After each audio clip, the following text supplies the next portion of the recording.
Francanta, You're on Talking Points. Maya Pabengi po, Kekongan. This is Dalsa Hizon and you are on Talking Points. Kasama po natin gabi ang aking partner, ang ating resident expert, lawyer, academician, and human rights advocate, Attorney Butch Hamon. Partner, magandang gabi sa iyo. Partner. Good evening.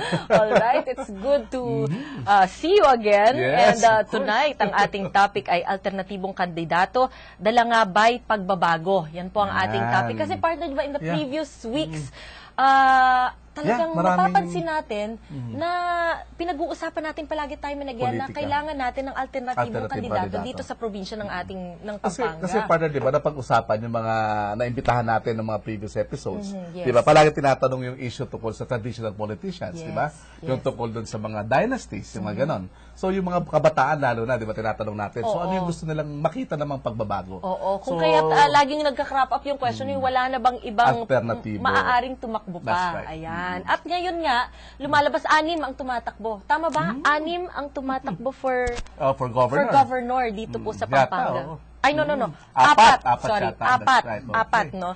So, tonight, we will be guesting one of them, no? At sa susunod pong mga episodes ay makikilala po natin ng lubusan ng mga iba pa, no? Dahil bibigyan po, in our effort na mapaalam po sa inyo, maparating po sa inyo ang tamang impormasyon para nang sa gayon magkaroon po tayo ng basihan na makapili ng mabuti.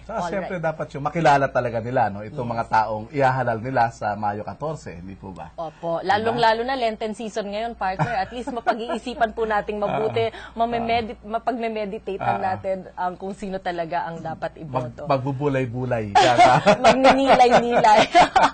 Pero partner, no? Bawal sa mga kandidato mga kampanya ngayon, no? Bawal ba, partner? Oo, dapat naman bigyan nila ng pagkakataon na lahat ng mga tao ay makapag-isip naman. Okay. Hanggang kailan yan, partner? Hanggang linggo.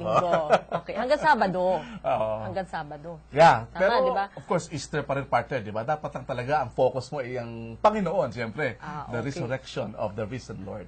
Alright. Sige. Maya-maya po, pagkatapos po ng break, ay ipapakilala po namin ang ating mga panauhin ngayong gabi. Live po tayo. Please feel free to join our discussion. Magpadala po kayo ng mga katanungan, reaksyon, komento sa 0918-963-4188 o 0917-320-4188. Kami po ay magbabalik.